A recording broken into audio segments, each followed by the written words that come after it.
حضور یہ پہلا سوال رمضان کی مناسبت سے ہالینڈ سے ایک احمدی خاتون نے بھجوایا ہے.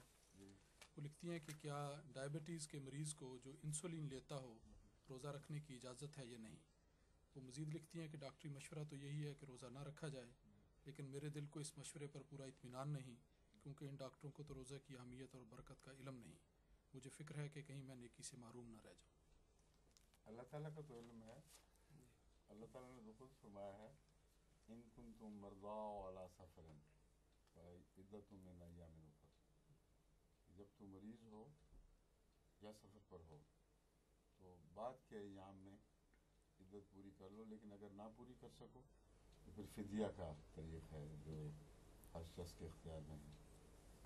یہ جو فیصلہ ہے تو اللہ تعالیٰ نے کر دیا ہے. مریض ہونے کا فیصلہ ڈاکٹر ہی کرے گا، اور ڈاکٹر سب سے اچھا کر سکتا ہے. بس اگر ڈاکٹر یہ کہتا ہے کہ تمہارے لیے انسولین لگانا ضروری ہے اور اتنے وقفوں میں ضروری ہے کہ لمبا فاقہ نہیں پڑنا چاہیے، تو یہ بالکل صحیح مشورہ ہے، اس کے مطابق عمل ہونا چاہیے.